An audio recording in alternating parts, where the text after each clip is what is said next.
The first thing I'm going to write down is going to make the lemma seem even more amazing, because what I'm going to do is I'm going to write a list of symbols on the board. And our language is going to be restricted to strings of those symbols. So anything that our language says has to be built out from things on this list. OK, and here's my list.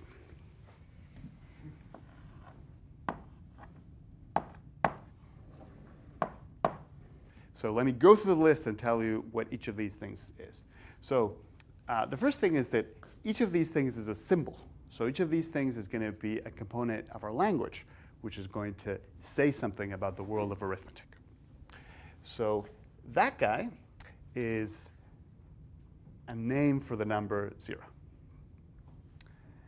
That guy is a name for the number 1.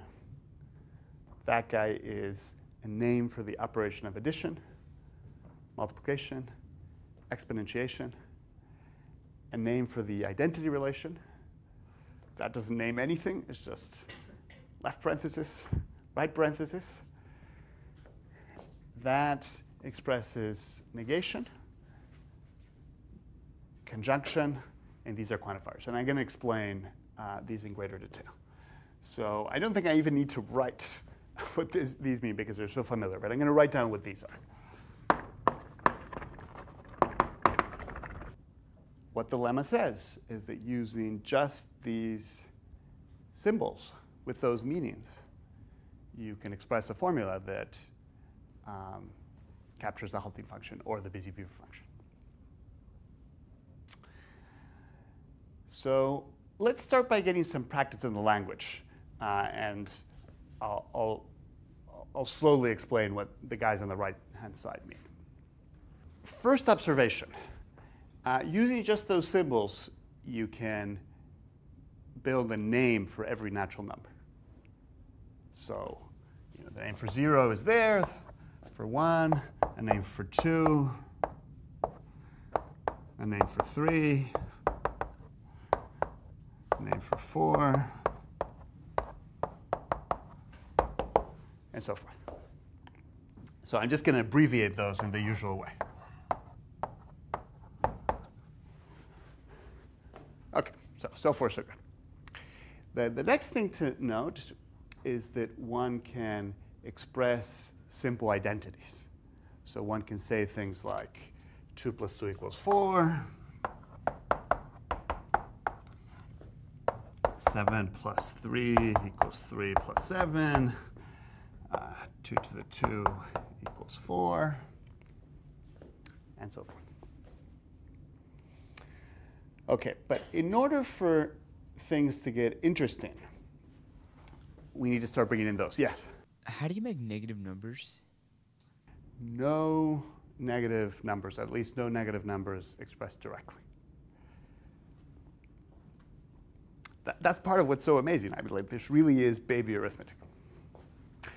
I mean, one thing we'll see is that you can use numbers to code up ordered pairs of numbers. So if you wanted, you could use ordered pairs to code negative numbers. So in a sense, you can say all sorts of things, but it's just you can't say them directly.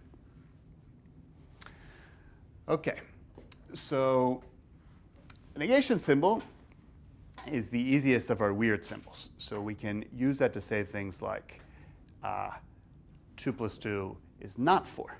Of course, that's false. But our language allows us to say not just true things, but also false things. So if you want to say that 2 plus 2 is not 4,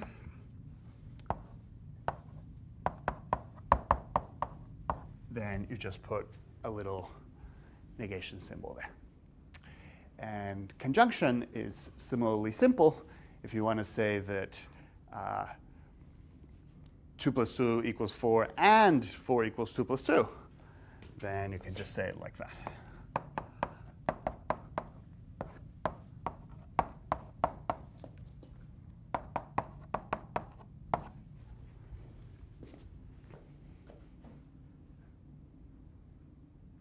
OK, so now let's talk about quantification. So the reason we need quantification is because Otherwise, you can't express any generality. So using the symbols we've talked about so far, you can, for example, say each of these. You can say 1 plus 2 equals 2 plus 1, and 1 plus 3 equals 3 plus 1, and so forth. But you can't say that in general 1 plus something equals that plus 1. So the way one says this is as follows. One says, for all x, and that 1 is just a label to distinguish between different variables. For every x, x plus 1 equals 1 plus x. And indeed, one can say something more general. One can say for every x1 and x2, and this illustrates why we need the different labels.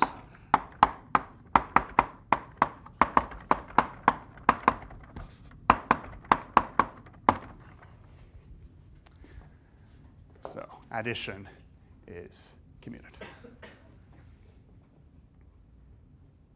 So a good thing to have in mind is to try to wrap your head around what a variable means when it doesn't have a quantifier in front of it. So for example, what does that mean?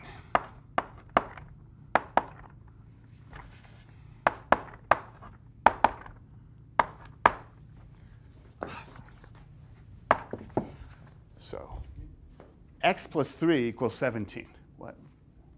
What does that mean? I think that the best translation into English is this means something like it plus 3 equals 17. And then you say, who's it? And the answer is, well, I don't know. You haven't been told. The it really only makes sense when you add quantifier. And then that's the equivalent of saying something like everything, or every number,